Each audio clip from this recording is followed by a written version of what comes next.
সবাই কেমন আছো? আশা করি ভালো আছো। আমিও ভালো আছি তোমাদের সকলের ভালোবাসায় আর আশীর্বাদে। দেখো আমরা যাচ্ছি মাতার বাড়ি শিব পুজো দিতে। আজকে শিব চতুর্দশী, শিব পূজা দিতে যাচ্ছি। দেখো মেয়ে যাচ্ছে সাথে। চলো সবাই দেখতে থাকো, সাথে থাকো। শিব পূজা দিতে যাচ্ছি।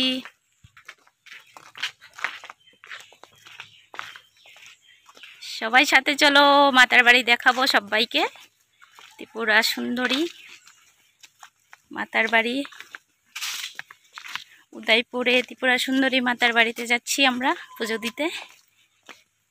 সবাই সাথে থাকো, দেখতে থাকো।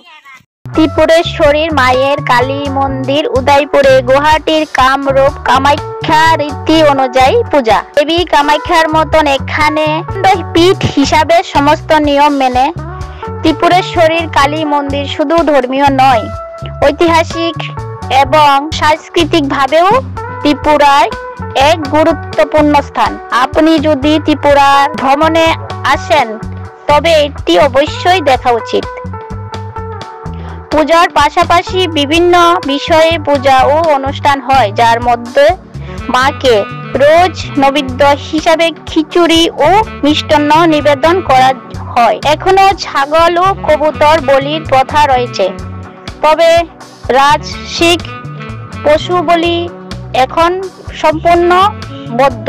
দেওয়ালির সময় কার্তিক মাসের অমাবস্যায় মহা ধুমধামের হাজার হাজার ভক্ত মন্দিরে আসেন।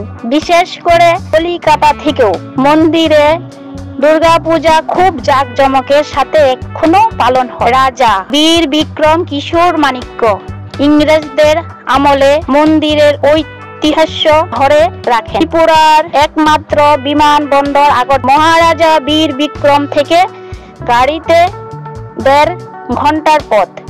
রেলপথ উদয়পুর রেল স্টেশন থেকে অটো ট্যাক্সি পাওয়া যায়। আগরতলা থেকে ত্রিপুরার শিবের স্ত্রী সতী যখন নিজেকে দগ্ধ করেন, তখন বিষ্ণু তার সুদর্শন চক্র দিয়ে কেটে সতীর দেহ 51টি টুকরা করেন। এখানে সতীর ডান পা পড়েছিল বলে বিশ্বাস করে সবাই, যার ফলে একটি শক্তিপীঠ হিসাবে পূজা হয়।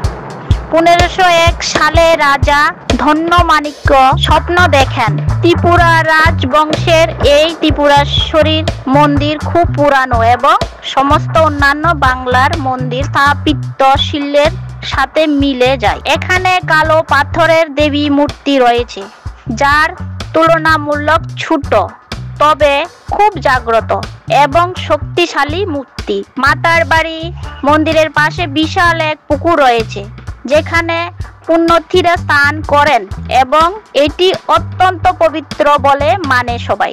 এই ত্রিপুরেশ্বরী মন্দিরে এখনো রোজ সকালে এবং সন্ধ্যা আরতি প্রতিদিন হয়। আজ থেকে প্রায় 40 বছর আগেও ছাগল ও মোষ বলি প্রচলন ছিল, কিন্তু বর্তমানে ছাগল ও কবুতর বলি খুব কম হয়। পশু বলির পরিবর্তে এখন ফল বলির, শস্যা, কুমড়ো বলি হচ্ছে। কার্তিক মাসের অমাবস্যায় মন্দিরে সবচেয়ে বড় উৎসব, যেখানে বহু দর্শনার্থী সারা রাত খুব বড় মেলা বসে, যারা বহু মানুষের জীবিকা নির্বাহনের সুযোগ করে দেয়।